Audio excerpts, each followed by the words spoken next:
Welcome to the art of life, where we look at the big picture, where we look at the bigger picture.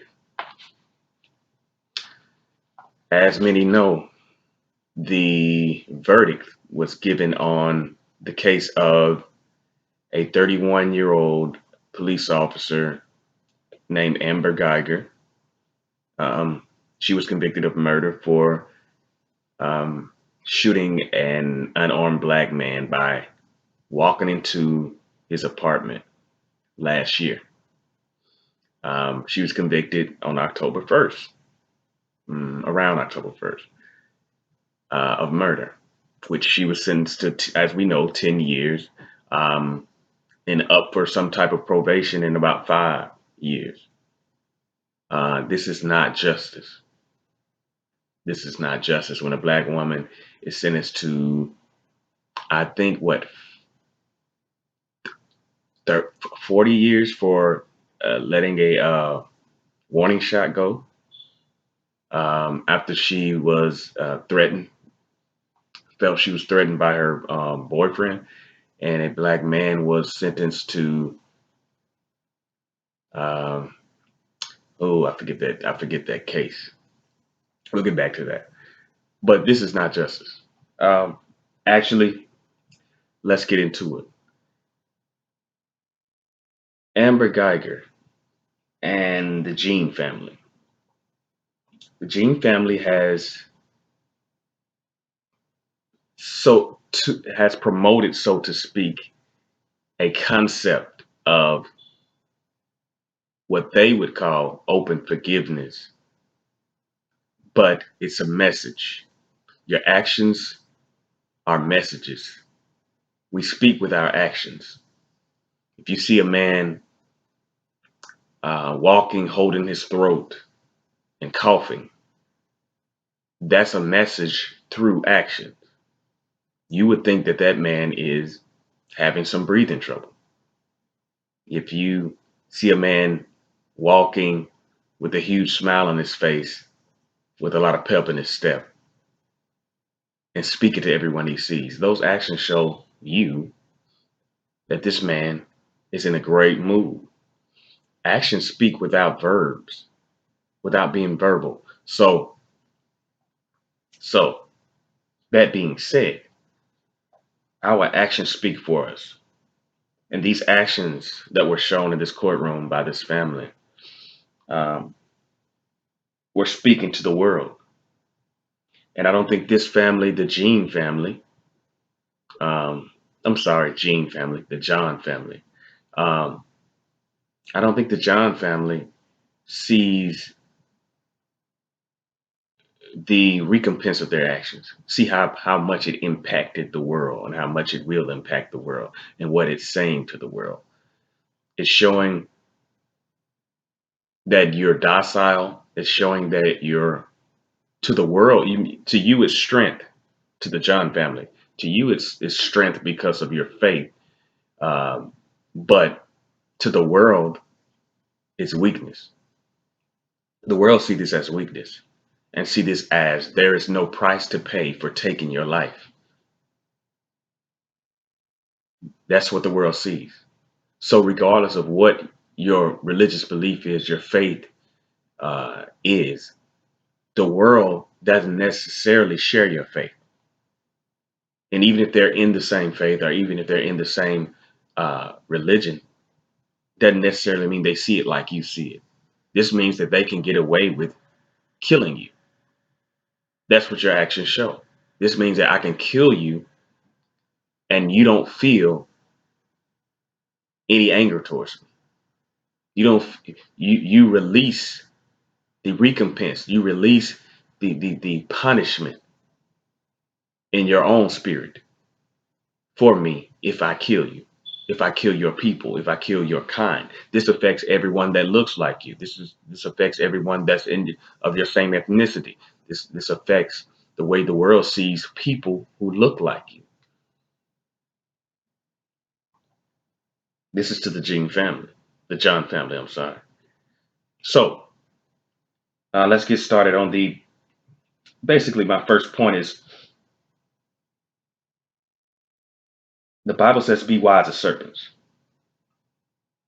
when we go into the Christian faith, which is, I'm sure, where the John family was coming from with the display of forgiveness they called forgiveness, which was not forgiveness in its essence. It was a show of weakness. It was a show of un, it was a show of low self-esteem. You don't value your brother and your son enough to not disrespect his death, his transition. Whether you forgive her or not, whether you forgive Amber Guyger or not, that display should not have been hugging her in the sentence, in the courtroom, in the sentencing. It should not have been because of the display, because of what it says, the actions. But back to the point, the Bible says, be wise as serpents, meaning be wise as serpents, meaning think about what you're doing. Play chess rather than checkers. Think about what you're doing. If they were wise, they would not have showed that display of forgiveness openly the way they did, even if you forgave inside. That open hug showed that you're not valuing your own people. Because if you did, you would not be so quick to embrace someone who murdered your people, murdered your brother, murdered your son. It's an open display of, look, you can do what you want to my people and we'll forgive you, meaning there will be more without much recompense, without much punishing. It could very well be more of these killings to your people because of what you've shown, because people realize, the people that hate you realize that, hey, there's not much to pay. You showed them that. You showed them you'll forgive them. And they don't even see it like you. They don't feel remorse for what they did or what they're doing. They hate you. But you show them through embracing them and saying you forgive them that even when you do it, we're not going to respond. There's no response from us. There's no price to pay from us. And if there is, it's not much. 4 years in probation, 5 years in probation. So be wise as a serpent from your own Christian standpoint. Be wise as a serpent. And even if you forgave inside, you don't have to display it on that realm, on that level, to embrace a killer, someone who just killed your own family in blood. For example, in David's story, he had been caught up by his enemies and delivered to a king that he feared because he feared for his life. David, the Bible said that David let spittle run from his beard to confuse his enemy, to show his enemy that he was a wild man. He acted, David, the King David in the Bible acted like a wild man to preserve his life. That's wisdom. That's being wise as a serpent, as the Bible speaks. So this whole concept of forgiveness and hugging this lady who killed your brother is not Christianity. It's not wise. The Bible says be wise. David deceived the man that was his enemy for a time, for survival. He didn't display who he was. If he would have displayed who he was, he would not have survived. So he was brought to the king and released because the king was upset that someone would even bring a madman to him. Why would you bring a madman to me? This is clearly not my enemy. This is clearly not David. This is a crazy man. But it was wisdom. It was the wisdom that the Bible speaks of that David used. And we should use that same wisdom. We shouldn't display open affection for someone who killed us, someone who killed our brother, our people. That's not wise. Even if you did forgive them in your spirit, that's for you. It's not for them. You don't display that openly, but what it was I think it was a little more pride mixed in with what they call forgiveness. the pride of showing the pride of showing that you could forgive, of showing your Christian values. That was pride, mixed with a little mental illness, being wrapped up in a religion, in a belief system so much that you are detached from even logic. It's not even logical to do that. And that's not even Christian. That's foolishness. That's foolishness. David, King Solomon, do you think they would have done something like that? These wise men of the Bible, you think they would have done something like that? Embracing their enemy in such a way to say, you can destroy my people and there's no recompense, there's no punishment, even from my own loins, even from my own spiritual loins, even from the manifestations of my spirit. I don't pose any threat to you. I don't pose any punishment to you. I don't hold any anger towards you. That's ridiculous and very sick spiritually. That's not Christianity. That's not beautiful. That's foolish. So now the children coming up behind you will have to pay for that. The young ones coming up behind you will have to pay for what you did, because that shows that there is no recompense and no punishment for killing your people. Your people will pay for that because of what you've shown, that there is no punishment for what you do to us. We don't even punish you for what you do to us. We don't even see that you should be punished. We think that you should have the best life. We should wish the best upon you after you kill us. There's more people to live after this case. Did you all not think of that, John family? There's more people to grow, more teenagers, more people your son's age that have to deal with people that hate them. Do you think that they'll hesitate now after you showing that they'll only get 4 years with probation? They only get 5 or 4 years before probation after killing one of your people? You set the precedent for more of this to happen by allowing this woman off the hook, by giving her a hug and forgiveness openly like that. Forgiveness is for you. Forgive in your closet. You don't disrespect your dead. You don't disrespect the people who have transitioned, who have been killed and murdered in your family by hugging their killer in front of the whole world. That was ridiculous and sick-minded and not Christian, not spiritual. It was foolish. It was foolishness. It was complete, utter foolishness. Um, just ridiculous. So now the children have to pay for it after you. The young ones coming after you would have to pay for that, because people now see their value as less because you don't even value your people enough to not hug the woman that killed your people, killed your family member. We have to think about these things. Think deeply. Look at the bigger picture. The world don't see what you did like you see what you did. They don't see that as a great act of kindness, of forgiveness. They see that your enemies see that as weakness, pure weakness, pure. You have to keep that in mind. It's not just your perspective you're dealing with.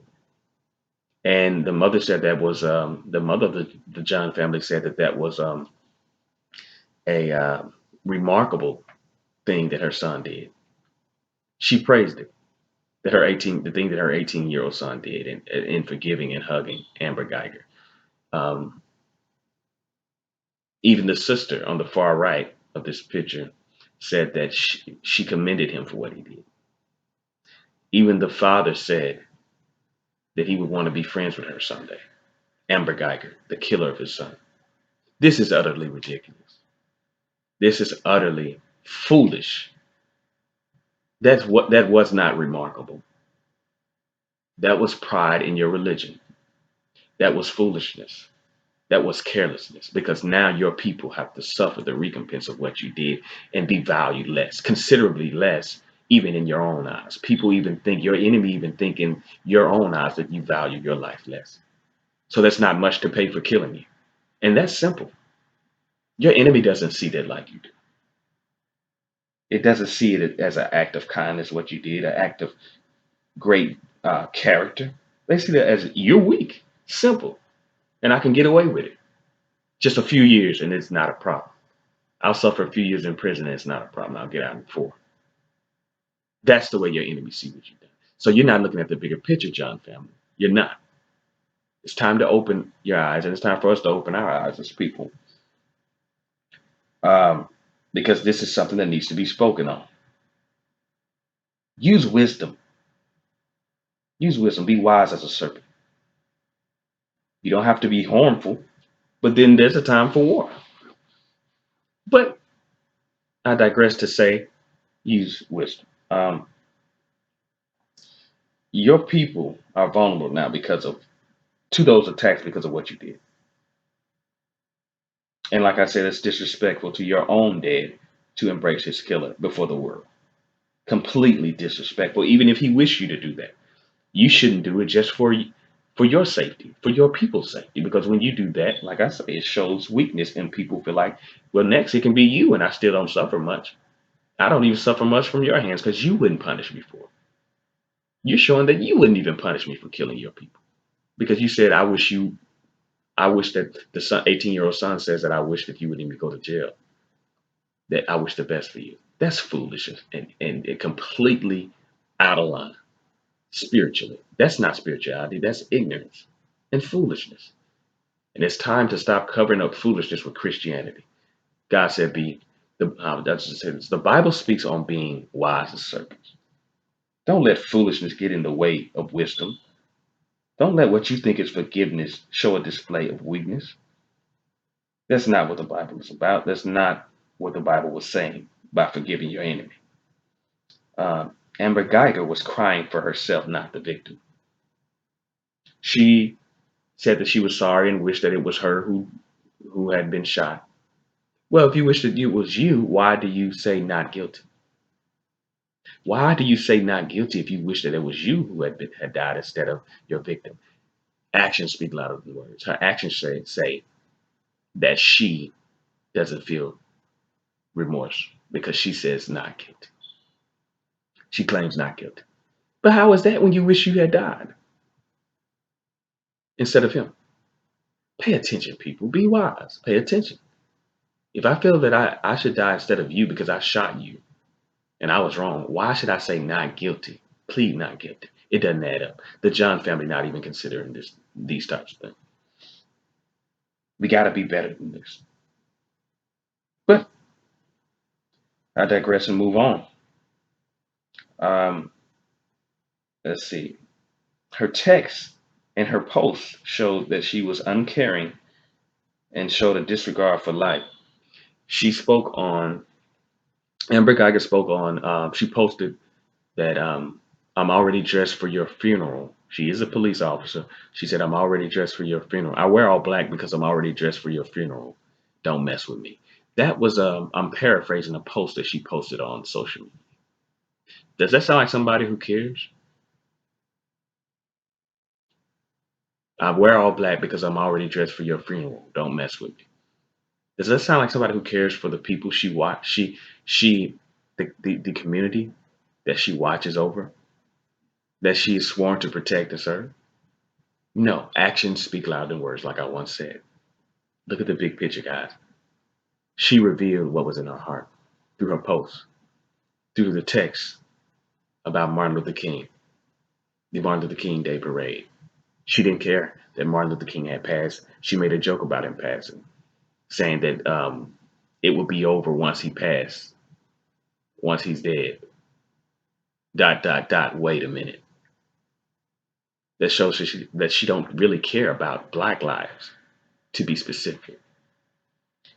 So all the crying and things that Amber Geiger did in that case was for herself. She's afraid. She's shaken up. But she still pleads not guilty, even though she wishes it was her dad instead of her victim. No. The actions speak louder than words. Much louder. Um, the bailiff stroking Amber's hair. That's a whole nother level of covetousness, uh, being brainwashed by media's standard of beauty. This bailiff is a black woman stroking Amber Guyger's hair and caught up in the blonde highlights, which is not her hair, which is not her natural color, but she did that strategically and it shows that it works.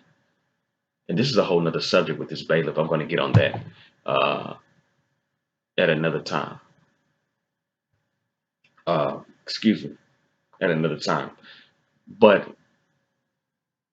the, excuse me, I'm sorry. Yeah.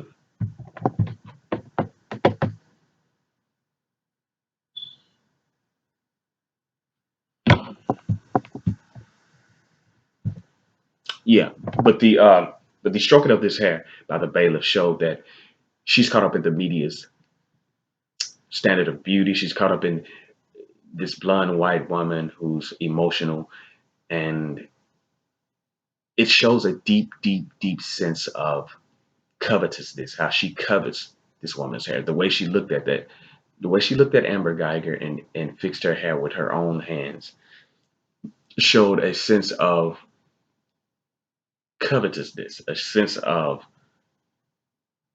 s- superiority coming from Amber Guyger. She sees Amber's hair as superior to her own, and which is a whole nother story.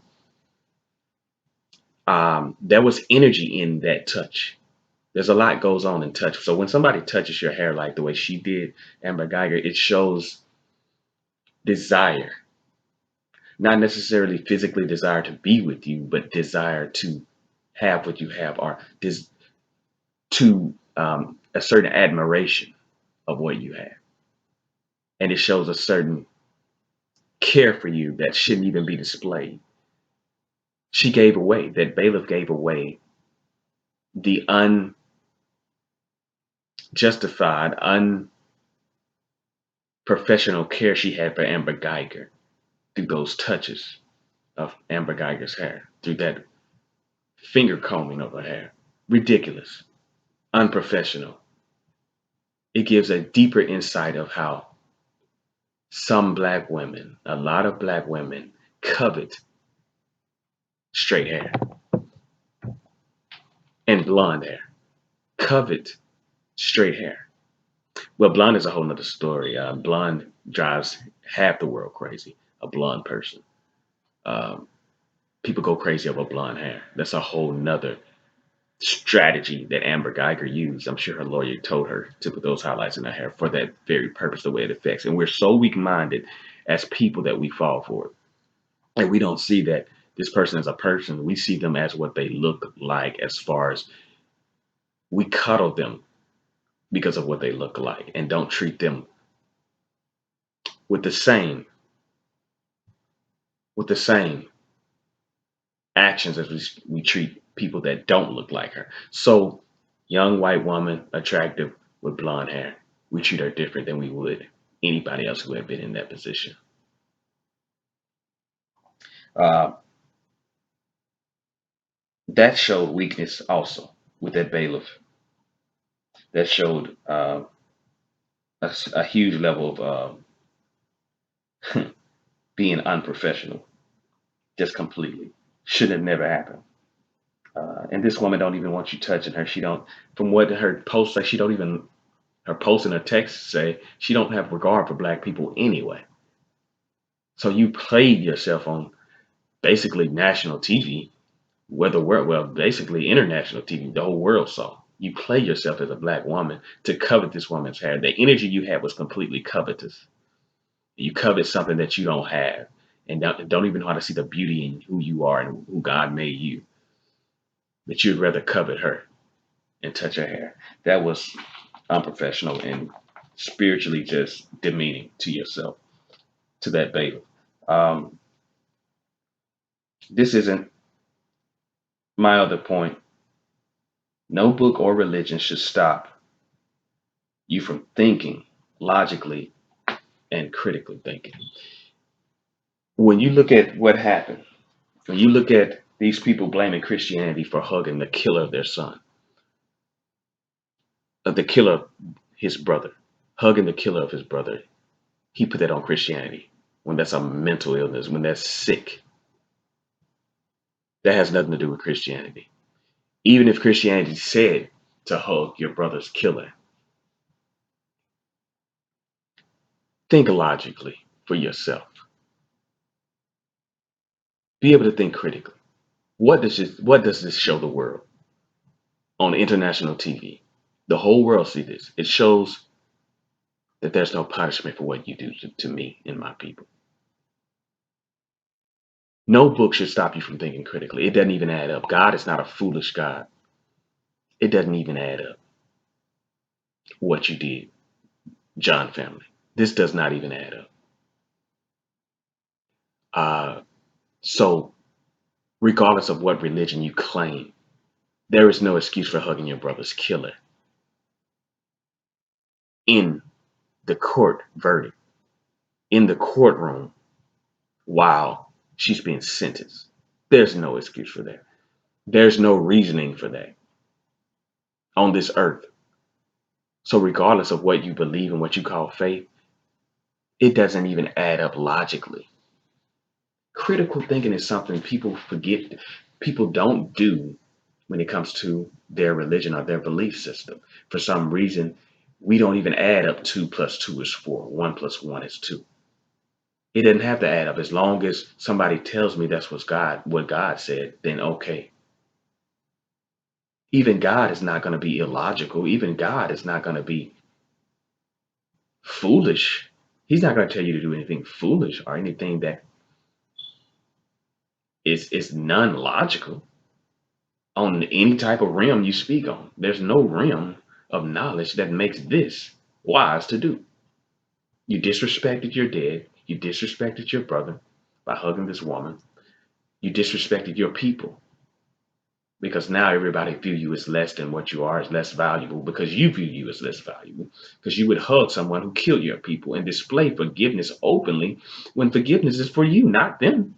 So why hug them? And the Bible says that you speak of Christianity and you pose this as a part of Christianity. The Bible says, as a man soweth, that shall he also reap. So why shouldn't Amber Guyger reap what she sowed? Why should you let her free and say, the 18-year-old brother did say, I wish that you would even go to jail. I don't even want you to go to jail. I want you to live your best life. That's not Christianity because God says, as a man soweth, he also reap. Whatsoever a man soweth, that shall he also reap. Be not deceived, for God is not mocked. Meaning that God is not made fun of. God is not laughed at. Meaning he won't let you buy for the things that you've sold. Things that you've sowed. So that's his whole purpose for being God. Is to give you recompense and let you reap. Make sure that you reap what you sowed. Because if that be the case, there's no reason to be God if people don't reap what they sow in some way or manner. So for you to say this woman should not reap what she sowed, if she should be set free, it's foolishness. It's not even godly. It's not even godly. Even when God forgives, it does not mean that you don't reap for what you sowed.